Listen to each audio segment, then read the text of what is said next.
Okay, good. So instead of my talk, we're just going to sit quietly for 45 minutes, which would probably be an improvement, but I think I'll do this in any case. So you know that you're in trouble when you come to give a presentation and the person introducing you tells your first slide, tells your story. Thank you. After revving you up about Donald Trump. So what I would like to talk with you today is about practical neuroplasticity and effect of growing useful resources inside myself. How do we actually grow mindfulness? How do we actually grow resilience or loving kindness or commitment to justice or happiness or self-worth? How do we actually grow it? How do we develop it? It's interesting that for those of us like myself, a therapist, or others who are in a broad sense in the growth business, as it were, coaches, educators, parents, people who are helping others to develop and heal. It's interesting how rarely people really engage the question, how does growing, does healing actually occur, especially in an embodied way. So that's what I'd like to talk with you about today. And I will start with the story of the two wolves, as I heard it. Basically, a woman was asked toward the end of her life, "Grandmother, how did you become so wise? How did you become so happy, so successful, so loved? What did you do?" She paused and reflected and said, "You know, when I was young like you, I realized that in my heart were two wolves, one of love and one of hate. And I realized, most important of all, that everything depended upon which one I fed each day." That for me is a really haunting story. I've told it many times. I feel the shivers inside myself right now, telling it again. It speaks to the possibility of aggression, violence, discrimination that's available as a possibility in most people, certainly inside my own heart. And it also speaks, most fundamentally, to that powerful practice every day, every minute, of what it is inside of ourselves that we feed. What do we engage with and fuel and identify with, or what do we disengage from because it's not helpful to us or other people, as we then engage with something else, such as the wolf of love, or other members of the inner wolf pack, such as different resources we're trying to grow inside ourselves. Mindfulness, character virtues, executive functions, happiness, skillfulness of this kind, secure attachment, healing. So I want to talk about how to grow these. And my plan is to move along fairly briskly. I suspect that some of the topics I'll raise might relate to some of what I've understood to be some of the controversies that have emerged here in the last day or so, and you'll see what you think about it. And then after I zip along for about half an hour, we'll preserve about 15 minutes for question, discussion, disagreement, and so forth at the end. And then we'll have our panel to explore this stuff further. I'm very happy to talk with people at the break or afterward. These slides will be made available, both these and the ones that I presented on Friday night. They'll be sent out to people through the newsletter of the association, and you'll be able to link to them. So I will keep moving along, and trust me, even though this is an academic setting, there will be no midterm. Fear not. All right. So, question becomes, how do we get these things? And to address this question, I want to offer a framework that's been very useful for me. And like everything I'm saying here, as the Buddha taught a long time ago in Pali, the language of early Buddhism, ehipassiko, see for yourself what's useful and feel very free to leave the rest. For me, as an organizing framework, I think there are three fundamental ways to practice, three ways to engage the mind, skillfully and usefully. The first one is the most fundamental of all. It's simply to be with what's there. Feel the feelings, experience the experience. Hopefully with some skillfulness, with some compassion for oneself, some investigation, maybe some sensing down into what's deeper, more vulnerable, often younger. In the process of that being with, that letting be, the contents of consciousness may change, but there's not a deliberate nudging of them one way or another. I think this is the most fundamental mode of practice. It's our last resort when there's nothing else we can do except just feel it and try not to put any more gasoline on the fire. Also, as practice matures, increasingly this becomes people's mode of being, fully present, right at the front edge of now, continually letting go, being with what's arising. It's profound, but it's not the entirety of practice. And in many quarters, it's become the entirety of practice, and I think that's a problem. And that's certainly not what I think the great teachers have taught, including my root teacher, the Buddha himself. There's also a place for a wise effort, where in the second mode of relating to the mind, we let go. We let go of tension in the body, we let feelings flow, we abandon unwholesome desires, using cognitive therapy methods perhaps. We see through pathogenic beliefs, we try to let them go. We try to wake up from the bad dream of things that we thought were true but are actually not really true. That's the second great way to practice. And then the third great way to practice is to cultivate, is to let in. It's to grow the good, to develop wise intention, to develop wise view, to develop secure attachment, to become more skillful over time, to cultivate. I'm going to focus here on cultivation, feeding the wolves broadly of what it is we want to cultivate, but it's inside this larger frame. To make a key point, and the way I use the word mindfulness, which is pretty close to the original usage, and I'm not arguing for that usage, I'm just trying to be clearer in the glossary here of what the words mean that we're using. In my case, mindfulness is to be present in all three ways to engage the mind. There's been a conflation of mindfulness in many circles with only the first way to relate to the mind, such that modes of wise effort are sometimes seen as antithetical to mindfulness. I don't think that's true at all. I think we are to be mindful as we let go. We're to be mindful as we let in. We're to be mindful while walking and sitting and lying down and talking and arguing with our teenager and staring at Donald Trump on television, trying to establish peace of mind nonetheless. Whatever it is, we're still being mindful.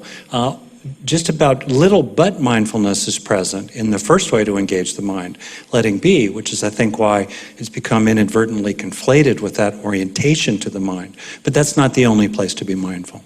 So it's in this context, then, that I'm going to explore with you the third of these modes of practice. In effect, if the mind is like a garden, we can witness the garden, pull weeds, or plant flowers. I'm going to focus on the flower planting part, but it's in the context of these other two ways to engage the mind. Okay? All right, great. So, I want to just sort of nod to my own teacher's root tradition, even in traditions that are very good at simply witnessing the stream of consciousness rolling on by. There's still an appreciation for the importance of cultivation. Right? It's not at odds somehow with spiritual practice or personal development. So if we're going to cultivate resources inside ourselves or in other people, how many of you help other people for a living? You're actually paid to help other people. All right, a lot. If we're trying to help other people heal or grow, etc., inside the natural frame, which is where I'm going to stay for the purposes of this presentation, inside the space of, you could say, science, broadly defined. I'm a transcendentalist. I think there is stuff that's outside the natural frame. That said, whoop, I'm going to stay inside the natural frame. And that means that if we become more mindful or heartful or loving or happy or secure or free from our patterns from childhood, something must change in the body. In particular, in the nervous system, and especially in the headquarters of the nervous system, the brain. The brain obviously is connected with the rest of the body. I'm not going to be too brainocentric, but that said, where most of the action is, in terms of cultivation and development, is right between the ears. So, how does brain change happen? It happens in two stages that have a necessary second step, and people typically forget it. Basically, if you want to change the brain for the better, first we have to experience what we want to grow. We have to experience mindfulness if we want to grow mindfulness. We have to experience loving kindness or compassion or determination or grit if we want to grow these things inside ourselves. We have to experience ways of being skillful with our own mind or interpersonally with other people if we want to grow it. In other words, we begin with an activated state. If the brain is like an iPod, we got to get that song playing inside there. A little bit of learning, a little bit of change happens through unconscious processes, but the great bulk of our development or cultivation occurs initially with an experience. We have to experience something. A sensation, an idea, an emotion, an action, a desire. We begin with an experience. But that is not sufficient. That's necessary for cultivation, for development, for growth, for change. But it's not sufficient. For there to be any kind of lasting change for the better, by definition, the passing mental neural state must leave some kind of lasting physical change behind in neural structure or function. Otherwise, by definition, it was momentarily pleasant or useful, but there was no lasting value. So you see this two-stage process, from activation to installation, from state to trait. And that second step is, I think, the forgotten stepchild in so many quarters, and it's the one we tend to not pay attention to. So therefore, it's the one that I'm going to particularly focus on here. There are many mechanisms whereby experiences can leave lasting changes behind. Don't worry, I'm not going to list every single one of these at all. I just put them up here as a pretty good summary list. Not every single mechanism of experience-dependent neuroplasticity is listed up here, but these are the major ones. And you can just see the ways in which the nervous system is designed to be changed by the information flowing through it. Or in the summary, really from the work of the Canadian psychologist Donald Hebb, neurons that fire together, wire together. So how can we use these mechanisms, the machinery of experience-dependent neuroplasticity, to literally, to put it kind of mechanistically, hardwire happiness into ourselves, hardwire moral commitments into ourselves, hardwire commitment to sobriety into ourselves, hardwire greater patience into ourselves. How do we actually do this? We always begin with an experience that we internalize. We become more compassionate by having experiences of compassion that we take into ourselves. We become tougher. We become more determined. We become more mindful. We become happier. We become more grateful by having these kinds of experiences, which then get internalized. Key takeaway here is that experiencing does not equal learning. There's a strong emphasis on just have the experience with the hope that some of it will sink in.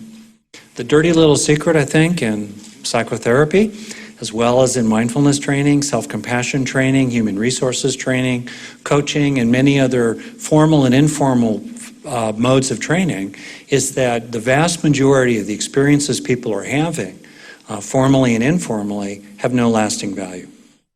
Right? We all know that from the inside. We have a great meditation, we get up, an hour later we're as irritable as ever. Right? Or we go on retreat, or we have a great therapy session, or we have a real talking with our friend, and suddenly we make all these commitments, we have all these intentions and plans. The next day, the next week, the next month, same old, same old. So the question then becomes, how can we increase the conversion rate from state to trait? How can we increase the degree to which the experiences we're having, often hard-won experiences, can have more lasting value behind? How do we actually do that? That's what I want to focus with you on. We are good at activation, but I think as a critique really of the helping professions, with some significant exceptions, most of us are much better at activation, at actually having some kind of experience, than we are at helping it really sink in. The problem with that is it reduces the gains that are available from formal and informal forms of practice. If we don't pay attention to installation, we're going to leave all that money on the table. That's a very American expression for you. So, how can we do it? How can we increase the conversion from states to traits? Seems like a really relevant question here. If you're familiar with my material, I'm going to kind of move through it fairly quickly, and then I'll slow down for questions and discussion. Right? So the fundamental neuropsychology of change is summarized in this framework I use with the acronym HEAL. It's a two-stage process from state to trait, activation to installation. encoding to consolidation, neurologically speaking. So first we begin with the experience, usually because we notice one we're already having. We simply notice that we're relaxing as we exhale, or we notice a sense of friendliness with another person, or we notice a sense of reassurance or relief. We finally made it to the conference on time. We finally made it to the bathroom on time. One of the great underrated experiences. So one way or another, we're actually having the experience. It's also possible to create a beneficial experience, to call up loving kindness, to call up compassion, to call up strength inside yourself if you've got to deal with someone who's being aggressive with you. One way or another, we have the experience. And then in terms of installation, there are two subjectively and objectively distinct elements of installation. I call them enriching and absorbing. Essentially, in enriching, we help the experience be big and last. We keep those neurons firing together. We feel it in our body. We focus on what's novel or fresh about it. These are different factors that help it be increase its consolidation or tendency to consolidate as a lasting change of neural function or neural structure. And then the other aspect of installation is absorption. Experientially, absorption feels like receiving into ourselves the experience. We take it in. We take in the good. Objectively, the absorption aspect of installation has to do with sensitizing the memory-making machinery of the brain. For example, by paying attention to what's rewarding about an experience, that increases activity of dopamine and norepinephrine in the brain, which increase the sensitivity of the hippocampal networks. Don't worry about the labels, the jargon here, but increases the sensitivity of the memory-making machinery so that we're more likely to register that which feels enjoyable or meaningful. In other words, rewarding. So these are these two distinct aspects. And by the way, on my website, I have a ton of freely offered information about the details here. I'm moving through this fairly briskly, partly because many people are familiar with my material, also because there's a lot of background about it you can see, and also because I want to get through this in half an hour. All right. So, and then the fourth aspect of the heal process is the optional step of linking, in which we associate positive to negative, to use the positive to soothe, ease, contextualize, and potentially eventually replace the negative material. All right. I did not invent any of the methods here. I didn't invent experience-dependent neuroplasticity. What I have tried to do is summarize and integrate and apply a lot of what others have discovered is skillful means in terms of helping people really grow and gain from the experiences they're having. So visually, right, have a beneficial experience. I'm now famous for the green balls here. Enrich it. We pop open the bottleneck in the brain. We help the experience be big. And then absorb it. We receive it into ourselves. And then, potentially, optionally, we link positive and negative together. The linking step is optional because it's not inherently necessary for the acquisition of trait psychological resources. And second, because linking for some people is scary.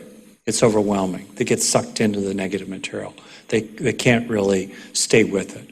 And if you're going to do linking, it's really important to keep that negative material small and off to the side of awareness so that the positive material soothes and purifies it rather than, in effect, the negative contaminating the positive material. By the way, I'm using the words negative and positive not morally. I'm using them pragmatically. With synonyms like good or bad, I tend to use the words beneficial in general or harmful. Basically, positive, good, etc., is that which is conducive of happiness and welfare for oneself and often others as well. And bad or negative is that which is leading to suffering or harm for oneself or others as well. So that's how I'm using my terminology here. All right? So, most fundamentally, have it, enjoy it.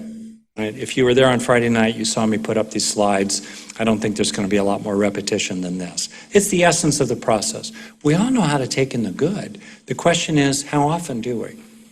How often as we move through our day and we're having one beneficial experience after another, how often do we slow down for a breath or two?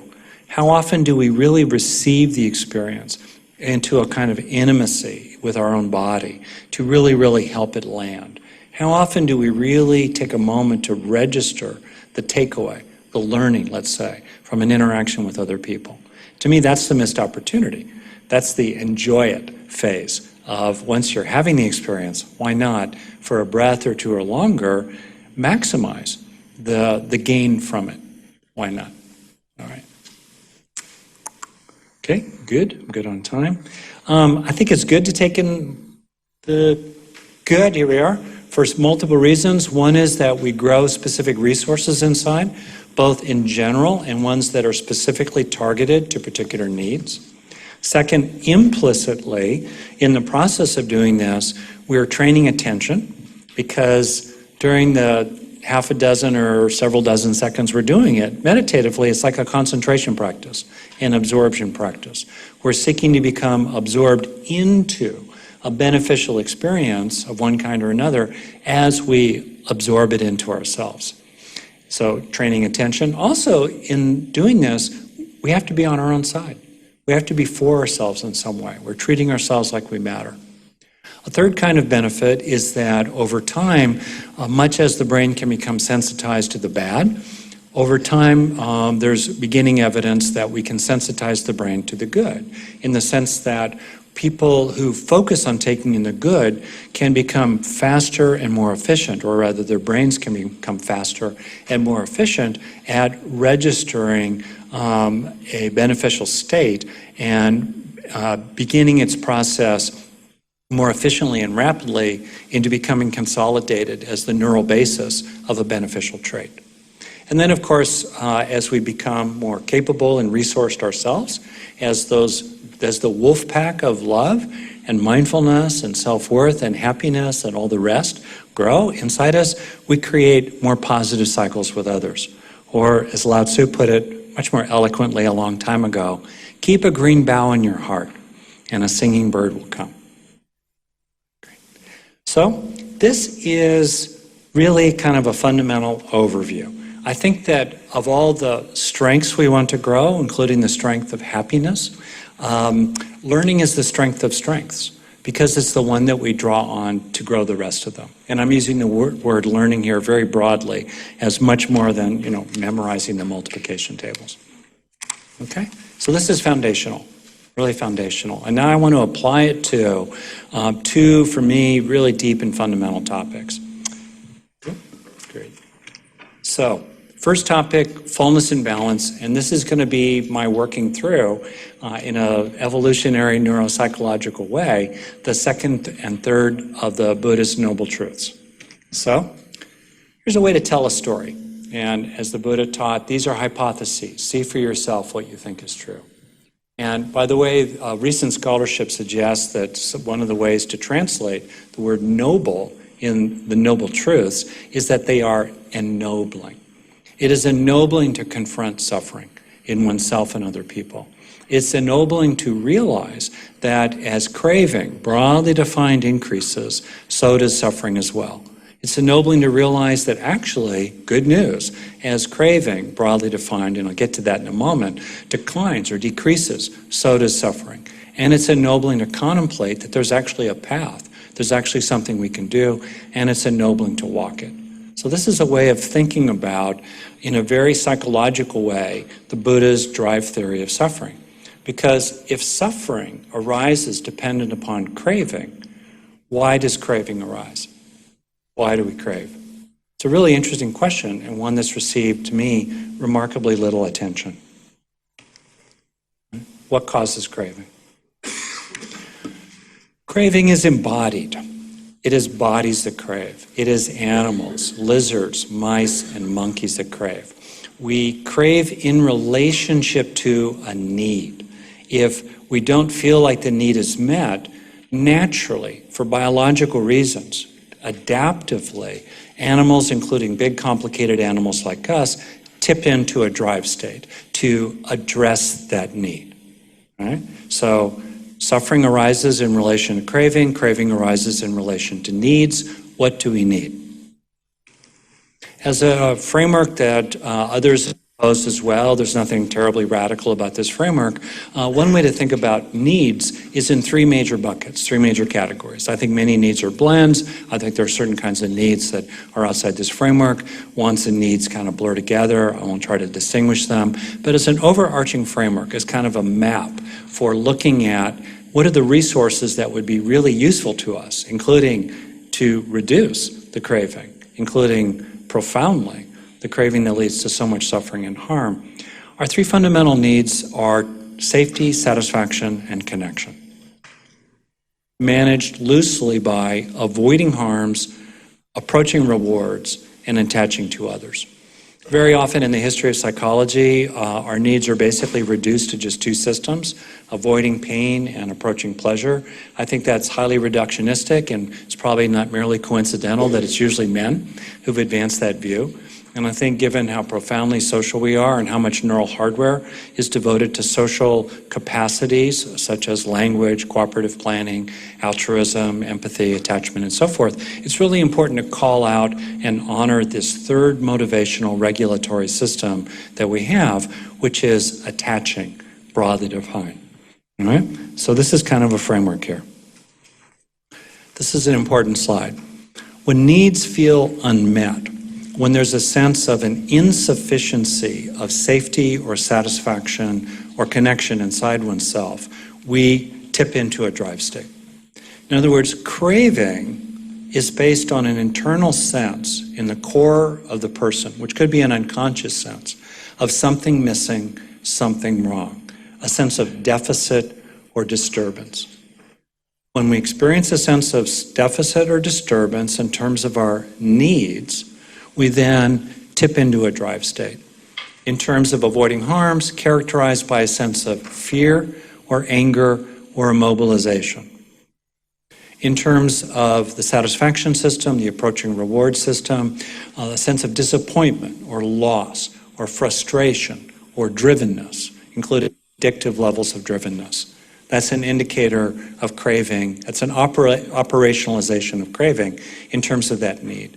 And then in terms of attaching broadly, not just young children attaching to parents, not just sexuality, but really broadly, a sense of deficit or disturbance in terms of our need for connection is signaled internally by a feeling of loneliness or separation or resentment or hurt or shame. Okay? So then the question becomes what to do about this. As people cultivation, grow flowers, as it were, in the garden of the mind, as they grow resources for meeting their needs, they're more able to meet their needs without tipping into craving about it. Just because there's a challenge to safety doesn't necessarily mean we need to be fearful and angry in the core of our being. It's interesting just to think about the Buddha's description, as best we know, of his own kind of run-up to enlightenment. He said, as he was approaching it, that painful, racking feelings arose, and probably other kinds of feelings as well, maybe more pleasurable ones, but they did not invade my mind and remain. That's the distinction. Stuff arises. The question is, does it invade the mind and remain? Does it hijack us or not? So as we acquire resources for managing our needs, we can still be challenged. We can still deal with threats. We can still deal with pain. We can still pursue opportunities. We can still deal with loss in terms of satisfaction. We can still manage relationships. We can still manage conflicts with other people. But we don't need to get sucked into, as it were, the dark side of the force. Mm-hmm. So that's a key point.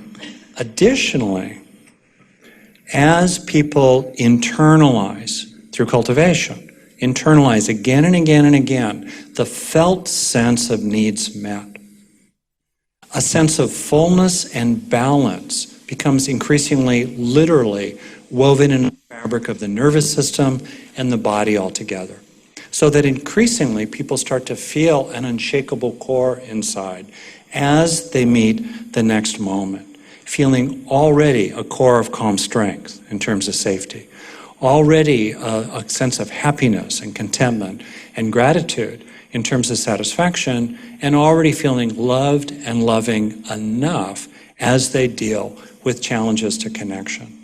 This, to me, it's not the entirety of awakening or enlightenment, but it's a way to talk about in kind of down-to-earth, neuropsychologically informed language about the transition from the second to the third noble truths, which, if you have any interest in that kind of practice, for me is the essential fulcrum in Buddhism. And more generally, how can we develop this unshakable core, whether we think of it in a Buddhist framework or not, as a way to deal with the life that we have. In other words, over time, cultivation undoes craving. The actual internalization of the felt sense of peacefulness and contentment and love enables us to meet challenges without tipping into anger and fear and drivenness and resentment and violence about it. And I think that's a fantastic opportunity. So then I want to finish on one larger point. As I said, cultivation undoes craving. Some wider implications. As we grow inner resources, we become more able ourselves to cope with stress, recover from trauma, and keep pursuing our aims. At the individual level, this is the foundation, this development of that unshakable core inside of resilient well-being. That's really good.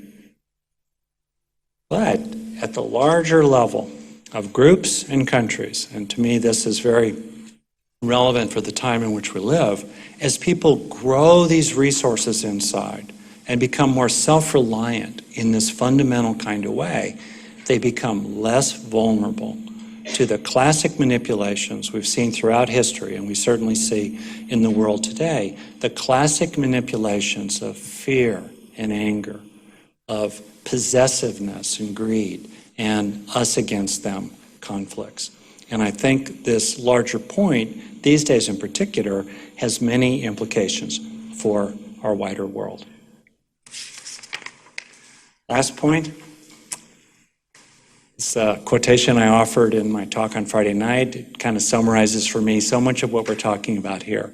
At the level of individuals, groups, families, communities, countries, the human tribe altogether, all 7.5+ billion of us in the 21st century. As the Buddha said, or as it said, he said, think not lightly of good, saying it will not come to me. Drop by drop is the water pot filled. Likewise, the wise one, gathering it little by little, fills oneself with good. Or to bring it all the way back to where we started, the wise one, little by little by little, feeds the wolf of love, as well as the other members of that wolf pack. Okay, thank you very much.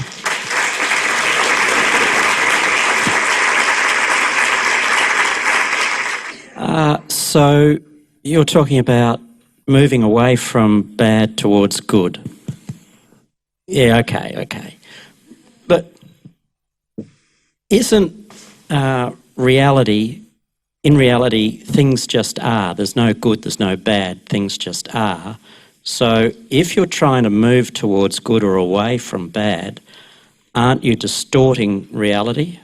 And if a person perceives something as good or bad, is it possible that when someone sees something as good, they just see more benefits than disadvantages, and when they see something as bad, they see more disadvantages than benefits?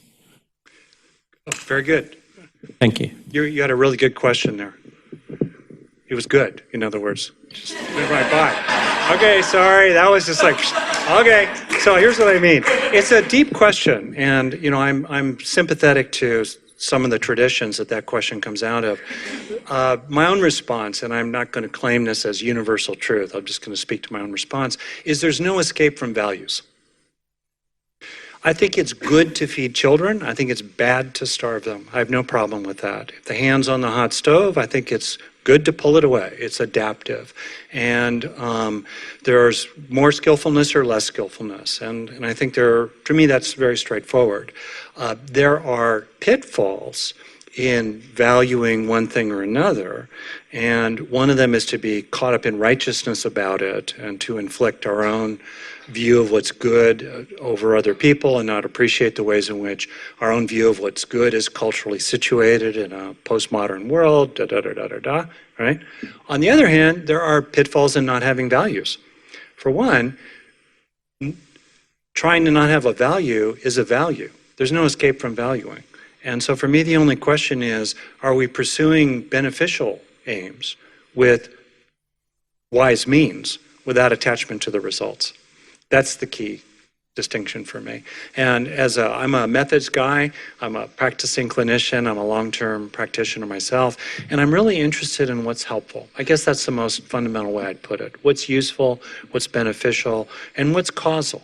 What's causal of, what supports, what are factors of happiness and welfare for oneself and others, and what creates suffering and harm. And I think for me that's an inquiry that's a very useful one, and I don't have a problem with that. Anyway, hopefully that was responsive. It's a deep matter, isn't it? Yeah. And that said, I certainly agree with you that reality is reality, and at the ultimate level, it simply is what it is, without a doubt about that. On the other hand, meanwhile, stop breathing. Fairly quickly, it'll start feeling really good to take a breath. And I mean, both of those are true. Okay, how about another person? Yeah, great, right there. That's easy, maybe right behind you. Okay. So I suppose, in a sense, following on from that, you're talking about absorbing the good and linking it with the bad, and the outcome is good. Okay, but to me, does there have to be an element in the practice of meditation that is actually about releasing old, unwanted baggage? Sure. I mean, you can call it bad because it's stifling and it suppresses us and it suppresses our true nature. Yeah. So I wonder what you think about that, just irrespective of trying to put something good in. Sure. Just actually releasing, dissolving, depotentiating the old baggage. Great. So, two things. Part one, I work backwards from what is it that we seek to develop. If we seek to become more mindful over time, or more patient, or more self-compassionate, whatever it might be, if we seek to stabilize a recognition of the radical transience of the moment, whatever it is. So we start with what is it that we're trying to develop, and people routinely who mount the kind of critiques that are implicit in some of what you're bringing up here, I'm not saying you are, but people who mount those kind of critiques routinely will appreciate driving more skillfully than less skillfully, right? And so I think the real, I tend to kind of cut to the chase. What is it we're trying to grow that would be useful? And I tend to use language like beneficial or useful rather than moralistically freighted language like good or bad, right? That's it. So if we are to develop resources of any kind, and roughly 2/3 of our attributes are acquired over time rather than innate in terms of heritable factors baked into DNA, well, then the question becomes, how can we help ourselves acquire and develop in useful ways? So I tend to work backwards. And the pragmatic how of that, other than million-dollar moments, is the internalization of beneficial experiences bit by bit, gradually and incrementally over time. And so that, for me, is the framework I have on this process of internalization. So is that clear? Right, okay, good. Second, with regard to the second thing you said about releasing, in a sense, that's why I used that framework. That was my third slide after the title slide. It was because it's so fundamental that you're talking there about letting go and releasing, including, let's say, the hindrances of various kinds. We're trying to let them go. Letting go of hatred, greed, delusion. Sometimes the Longing for justice becomes the craving for vengeance. It's something as an American I've had to look hard at myself. We're trying to let these things go. And absolutely, there's a place for that. Absolutely, I think there's a place for that. Question becomes, how do we resource ourselves to be able to let go? To be able to let go. That's where that third aspect of practice, for me, they all fit together. The cultivation of resources helps us simply be with what's there. Otherwise, sometimes it's like opening a trapdoor to hell. And I think sometimes people are brought in to just be with your feelings when, whoa, they're not resourced enough to actually do that. And just drop into choiceless awareness. Great, that's not easy to sustain past a breath or two. Right? It helps to have resources. It also helps to have resources to know how to let go, to know how to lay that down, to let it go. One resource, I'll just finish on this point, that I've internalized to help myself let go is my father, who no longer is alive. He grew up on a ranch in North Dakota, and he had this funny little embodied way of letting go. He would go, you have to be able to kind of see my hand here. He'd go like, Rick, don't fuss with that. It would be like that little hand thing. And I feel it. I feel the embodiment of that now when I'm trying to help myself just drop that wrangle with my wife, just disengage from that political madness, just let go of my own little neurotic addiction to something. Just don't fuss with that, Rick. Just let that go. Anyway, I've internalized that as a resource, which then helps me let go, for example. Okay. All right. We're wrapping up, I think. Oh, we are wrapping up. That was it. Right on time. I'll happily stick around. It was a total pleasure, really. So keep taking in the good.